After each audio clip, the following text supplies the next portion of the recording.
All right, so you ready to dive deep? Today we're exploring some Eckhart Tolle. Specifically, his lecture, Eckhart Tolle, Die Realisation des Seins. Oh, wow. Now, I know it sounds a little intimidating, Yeah. but don't worry. Yeah. We got the transcript all translated for you. And this deep dive is all about unpacking Tolle's ideas on achieving presence Okay. and how that can lead to a pretty radical shift in how we experience the world. You know what's really interesting here is that Tolle isn't just like delivering a lecture. Right. He's actually trying to guide his audience into a different state of being, like right then and there in the room with him. That's a bold move. Yeah. I mean, can you really just like talk someone into a different state of consciousness? It makes you wonder what he's even getting at with this different state of consciousness. What's so different about it? Well, he starts by highlighting how most of us are trapped in this cycle of not being present. Our minds are always flitting between the past and the future. Right. What we want to achieve, what we regret, what we hope will happen. And because of this, we miss the richness of what's happening right now. It's funny because I know I do that all the time, Yeah. but I never really stopped to think about how it actually impacts my experience of life. That's exactly what Tolle wants us to see. He argues that this constant chase for future happiness keeps us from being truly fulfilled. It's like we're always on a treadmill running towards something that never quite arrives. He uses this powerful phrase. He says, the normal state of consciousness of humanity is a state of not being present, a state of absence. It makes you think, like, if we're always somewhere else in our minds, are we ever truly living? Right, and he even takes it further by saying, you're not really here. Your attention is never fully on the now, so the fullness of life escapes you. It's a pretty stark statement. It is, but I have to admit, it resonates. Yeah. I mean, think about all those times you've been looking forward to something, like a vacation, a promotion, whatever it may be. Sure. And then when it finally happens, it's not quite as amazing as you imagined. Exactly. And Tolle argues that that's because true fulfillment isn't something you find out there in the future. It's something you access right here, right now. So it's not about achieving some external goal. It's about changing our internal state of being. That's a pretty radical idea. It is, and he challenges us to consider that we can be whole and complete in this very moment, regardless of our circumstances. So how do we actually do that? How do we shift out of this constant future-focused thinking and tap into this state of presence he's talking about? Well, one of the key things Tolle emphasizes is moving beyond the limitations of our thinking minds. Okay. He believes that our minds are constantly replaying the past and projecting into the future, keeping us trapped in this endless loop of mental chatter. He even describes boredom as a symptom of being stuck in this mental loop. Right. Which is interesting because we usually think of boredom as something external. Yeah. Like there's nothing interesting happening around us. Right. But Tolle suggests it's actually an internal state. Exactly. It's a state of being disconnected from the aliveness of the present moment. He says, whenever you leave the feeling of connectedness to the body and go back to the level of thinking, there will be times when you drift into a fantastic dreamland of the future, thinking about what will be going on tonight or tomorrow or what you want to watch on TV tonight. You know, it's funny because I actually catch myself doing that all the time. I'll be in a conversation with someone, and suddenly my mind is off, planning my weekend, completely missing what the other person is saying. It's a common trap. Yeah. And to help us break free, Tolle suggests a pretty unconventional practice. Okay. Listening with our entire body, not just our ears. Wait, listening with my body. What does that even mean? I know it sounds a bit strange at first, but it's about shifting out of our heads and into a more embodied state of awareness. He's essentially saying that by paying attention to the physical sensations in our body as we listen, feeling our feet on the ground, noticing the rhythm of our breath, we can actually connect more deeply to the present moment. So instead of getting lost in my thoughts about what I'm having for dinner, I should be focusing on the feeling of my back against the chair or the weight of my hands in my lap. Precisely. And by doing that, we can start to quiet the mental chatter and ground ourselves in the present. It's a way of bringing our attention back to the here and now. You know, that reminds me a lot of mindfulness practices I've tried before. Is that what Tolle is getting at here? There are definitely parallels to mindfulness. Okay. And Tolle takes it even further by emphasizing the importance of silence and stillness. He encourages us to pay attention to the gaps between words, to the silent spaces where pure awareness resides. He uses this beautiful analogy. He compares the thinking mind to a candle flame, constantly flickering and demanding our attention. Right. While pure being is like the sun, vast, powerful, and the source of the flame's energy. It's a powerful image.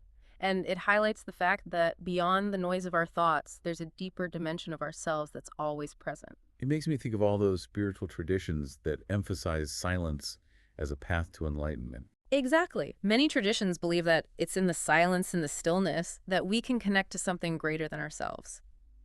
I'm really starting to see how all of this ties together. The importance of being present, quieting the mind, connecting to something deeper. It makes you wonder, what else does Tolle have to say about cultivating presence? Well, this is where things get really interesting. Hmm. You see, Tolle suggests that we can learn a lot about presence from a rather unexpected source: animals. Animals. Now that's a curveball. I'm intrigued. Tell me more. He specifically points to animals in the wild and how effortlessly they embody presence. Like they're not caught up in thoughts about yesterday's hunt or tomorrow's dangers. Yeah. They're completely absorbed in the now. It's like they're living life on instinct without all the mental baggage we humans carry around. I Exactly. remember Tolle sharing that story about the sushi master who learned about stillness by observing a cat. Yes, the cat was patiently waiting by a mouse hole, completely focused on the present moment, not getting distracted or impatient. And the sushi master realized that this same quality of stillness was essential for his craft. That story always stuck with me. It's amazing to think that we can actually learn something as profound as presence from simply observing a cat. But what's the actual difference between how animals experience the world and how we do? I mean, are we just overthinking things all the time? That's a great question. Tolle describes it as the difference between pre-thought and trans-thought. Okay. Animals, he says, exist in a state of pre-thought. Their consciousness isn't dominated by the kind of conceptual thinking we humans engage in. So they're not constantly analyzing, planning, worrying like we are. Exactly. But for humans, Tolle believes we're evolving towards a state of trans thought. Okay. In this state, thought is still available to us, but it doesn't control our experience.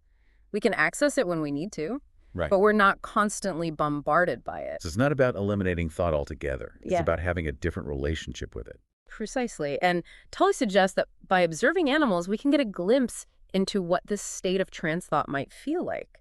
Because when we watch animals, we're not labeling everything they do. We're not trying to analyze their behavior. Right. We're simply present with them in that moment. It's like we're accessing a different part of our brain, one that's less concerned with analyzing and more focused on simply experiencing. It makes me want to spend some time in nature just observing the animals and seeing what I can learn from them. But if we're not supposed to be constantly thinking, does that mean we should just stop doing anything? I mean, does presence mean becoming passive? That's a common misconception. Yeah. And Tolle addresses it directly. He's not saying that presence means becoming inactive or withdrawn from the world. He's saying that presence transforms action. So it's not about what we're doing, it's about how we're doing it. Exactly. He suggests that actions become more joyful, more free when they're infused with presence. When we're not driven by the compulsive needs of the ego, we can approach everything we do with a sense of playfulness and lightness. He talks about a hairdresser and how their work becomes a conduit for this new consciousness. Yes. He describes how, for this hairdresser, cutting hair becomes more than just a job. It becomes an expression of their presence. They're fully engaged with each client, with each snip of the scissors. And that presence actually enhances the experience for everyone involved. Yeah. The hairdresser feels more fulfilled, and the clients probably feel more seen and cared for. Exactly. It's a beautiful example of how presence can transform even the most mundane activities into something meaningful and joyful. We've been talking a lot about the individual benefits of presence, but Tolle also talks about how this shift in consciousness could actually transform the world. Absolutely. He believes that if enough people were to awaken to this state of presence, it would have a ripple effect throughout society. Right. It could fundamentally change how we relate to each other, how we interact with the environment, how we structure our lives. He paints this picture of a world where people are no longer driven by fear, greed, and the constant pursuit of more. Right. And he suggests that in a world where people are truly present, many of our current systems and structures would simply fall away. Because the need for them, the need for control, for competition, for external validation would dissolve. It's a pretty radical vision. I mean, can you imagine what someone coming back to Earth after 1,000 years would think? It would be a completely different world. That's the point he's trying to make. He uses that example of someone returning after 1,000 years to illustrate just how profound this transformation could be. He envisions a world where people live in harmony with themselves, with each other, and with the planet. It's a beautiful vision, but also a bit daunting. I mean, where do we even begin to create this kind of change? Does everyone need to go on a silent retreat for a year? That's the amazing thing about Tolle's teachings. He emphasizes that awakening to presence doesn't require some grand life-altering event. Right. It can start with something as simple as bringing your attention to your hands. Wait, really? Just paying attention to my hands? Yes. He suggests that simply bringing your awareness to the physical sensations in your hands, or even your entire body if you can help quiet the mind and allow a deeper sense of presence to emerge. So instead of getting lost in my thoughts, I can just focus on the feeling of my fingers typing on the keyboard, or the warmth of my hands resting on my lap. Exactly. And he encourages us to practice this in everyday situations. When you're greeting someone, take a moment to really feel your hand as you shake theirs. When you're walking down the street, pay attention to the sensations of your feet on the ground.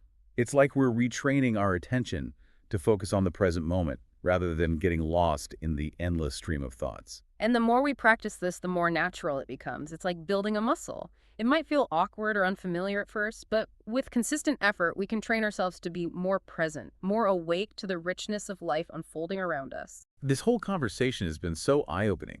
I feel like I'm starting to understand the power of presence on a much deeper level. But I'm also wondering, how do we actually bridge the gap between our individual practice and creating a better world? I mean, it's one thing to feel more peaceful and present in my own life, but how does that actually translate to making a difference on a larger scale? It's like we've been exploring this incredible hidden power. We all have this ability to be present. And now I'm wondering how we actually unleash it to create real change out there in the world. Yeah, Tolle believes that the connection is very direct. He argues that as more individuals cultivate presence in their own lives, it creates a ripple effect, a shift in the collective consciousness. So it's not about trying to force change on the outside. It's about doing the inner work Yeah. and letting that naturally radiate outward. It almost sounds too simple. It may sound simple, but that doesn't make it easy. Remember, we're talking about fundamentally changing how we operate in the world, moving from a place of ego-driven desires to a place of presence and awareness. You know, all this talk about presence keeps bringing me back to Tolle's emphasis on silence. He seems to suggest that silence isn't just the absence of noise. It's a powerful spiritual practice in itself. Absolutely. He even quotes someone who said, silence is the language of God. Everything else is